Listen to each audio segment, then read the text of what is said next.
name is Yvonne Isted, and I've lived in Eastbourne since I was about 16. My first job was working for a lady that used to be a teacher of mine, but she was my sewing teacher, and she got me a job with a lady called Mrs. Vaspenter, who used to live in Devonshire Place, and she used to make just blouses. And we used to have treadle machines, and we were not allowed to talk in the workroom. And we used to have a gentleman that came in to service the machines, and he was a really funny gentleman. And to go to the bathroom, we used to have to go upstairs, and we used to have to take it in turns because he always made us laugh, and we were not allowed to laugh. So we used to take it in turns, and it was absolutely hilarious. And the lady never knew that we were laughing at him, but we had a really good time there. And I was there until I went to Driscoll's in Cornfield Road. And I was there from 1960 about until I had my children, which was 68. So I had quite a nice time there. But where the shop was in Cornfield Road is now a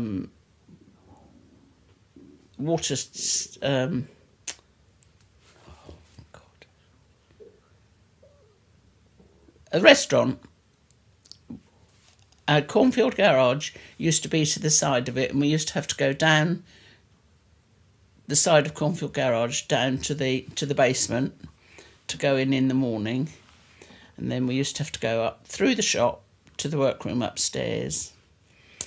And there were about 8 or 10 of us worked in the workroom, but we could never have two people with the same name.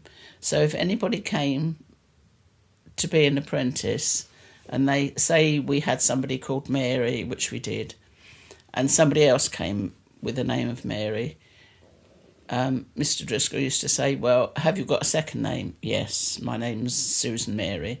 Right, well, can I call you Susan? Or Mary Susan, can I call you? So she used to say yes. So we used to have a Mary and a Susan. He said, because when I call upstairs for somebody to come down, I don't want them to say, which one?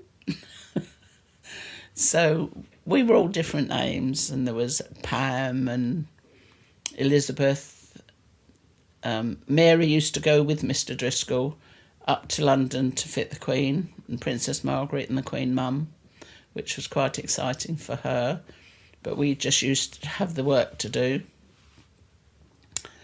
And we used to, the two people that were in charge of we had one in charge of the dressmaking workroom and one in a tailoress.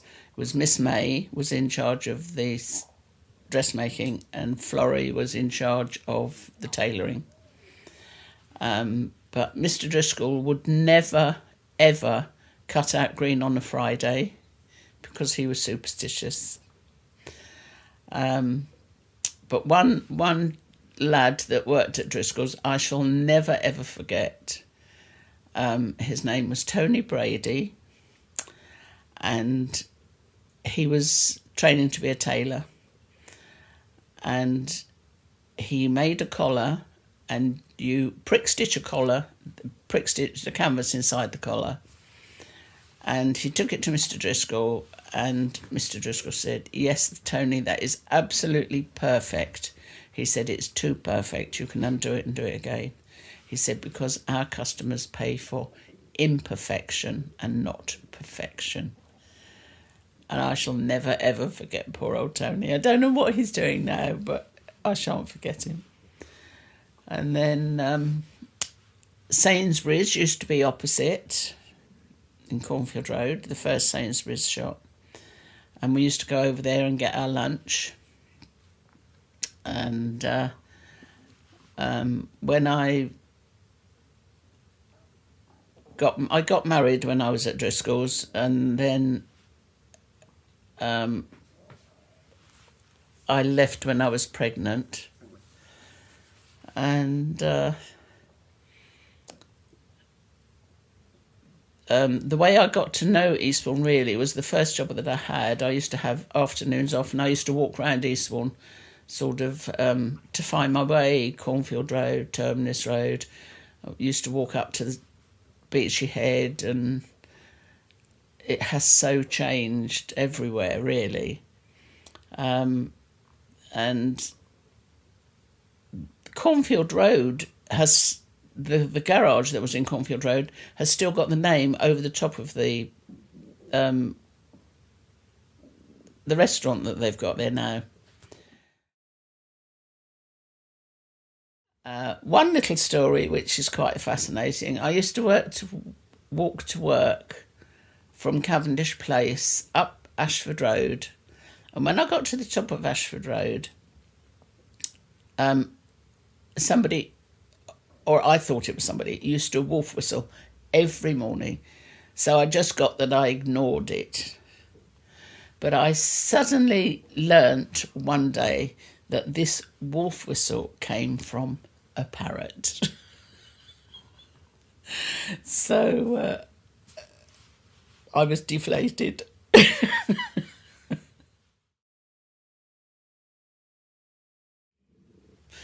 I travelled from Hailsham into Eastbourne when I first started working in Eastbourne.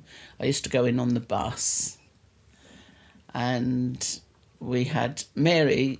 She used to come in from Heathfield, and one thing that fascinated me, Mary and I used to meet at the station and then walk from the station up to Cornfield Road. And we were talking one morning, and she said something about a Cadillac. And I said, Mary, what are you talking about? And she said, well, you know, that big American car. I said, oh, you mean a Cadillac? So that was... she didn't live that down for a long time.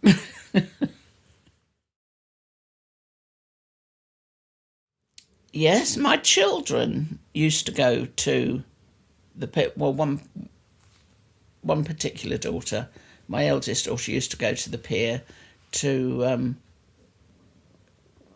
dance or whatever they did. But she wasn't really old enough, so I always made sure that I took her and I brought her back. She didn't like it very much, but it worked. And she didn't get herself into trouble. And I think a lot of the other mums were quite pleased, because I used to pick their children up as well and take them home. So that was Marion was 16. She's now 51. Oh, perhaps I shouldn't have said that. But no. But my other daughter, she's quite different. She used to go out with somebody that works at the station in Eastbourne, and she came home one night and she was absolutely sopping wet. And I said, Brenda, what on earth have you been doing? Well, I said something and he didn't like it, and he threw me in the sea. So I said, oh, well, I think we better get you dried off then. So that was another little incident.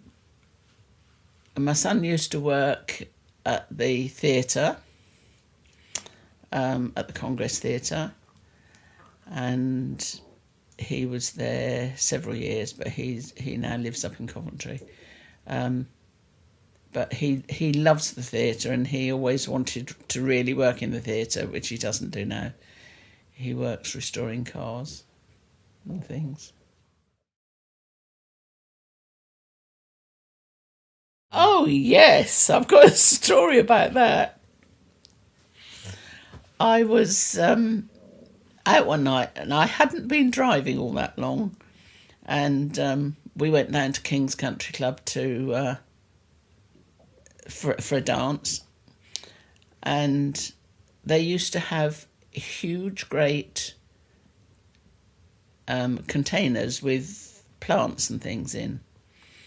And it was my turn to drive that particular night. So I drove in to park the car, and I was backing round to park the car in an appropriate place, and I knocked this pot plant, and I absolutely smashed it.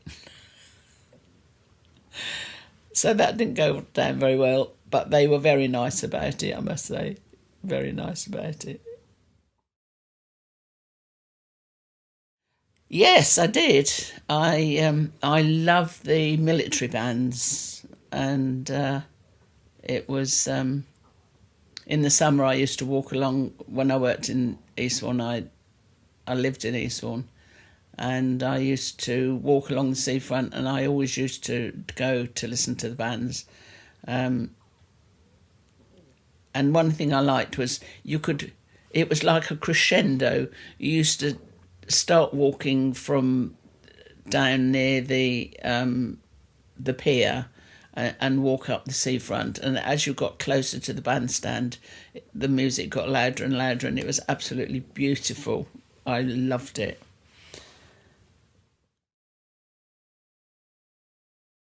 Oh yes, Birdseye was down where Tesco's is now, and that is always to this day in the family called Birdseye Roundabout. And we used to have friends that worked there, and we did quite well for jellies and cream cakes and things that they were not quite fit to go out to the shops. So we did very well for cakes.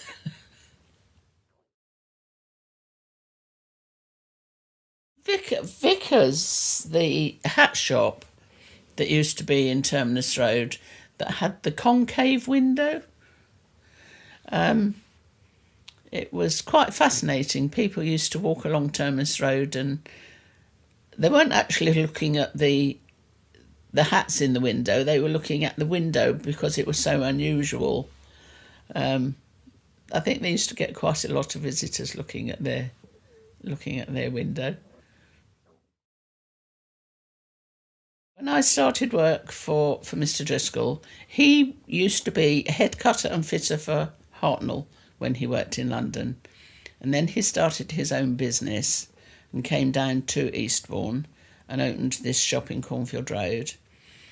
And because we made for the Queen and Princess Margaret and the Queen Mum, we had to sign a document to say that we wouldn't tell anybody what we were doing. They obviously knew we were working for the Royals because we had the coat of arms over the door that said by appointment to Her Majesty the Queen. But we were sworn to secrecy and we had to sign the papers. So that was quite interesting. Yes, we used to make quite a lot of things for the Queen and Mary, and Mr. Driscoll used to go up and fit the Queen, and then when they came back, we used to have to do all the alterations, and they obviously had to be done to perfection, but. We were all thanked for what we had done, and it was really nice. It was really nice. And one of the young ladies that used to work in the workroom, she was the same size as Princess Margaret. So when we had things to do for Princess Margaret, if they couldn't get up to London to fit her, they used to fit them on the young lady that worked in the workroom, so that they could get the fitting right. One thing, when I was at Driscoll's, I went away with my husband for a weekend, and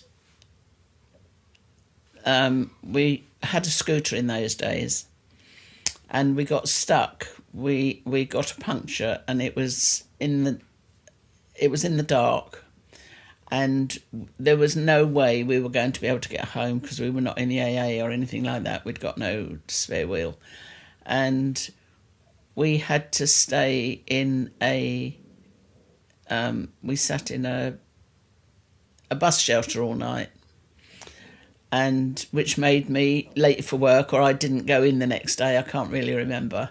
But when I related this story to Mr. Driscoll, he said to me, "Well, I don't know whether I believe it." "Yes, but I think I do," he said, "because I've heard this happening to single people, but not married ones."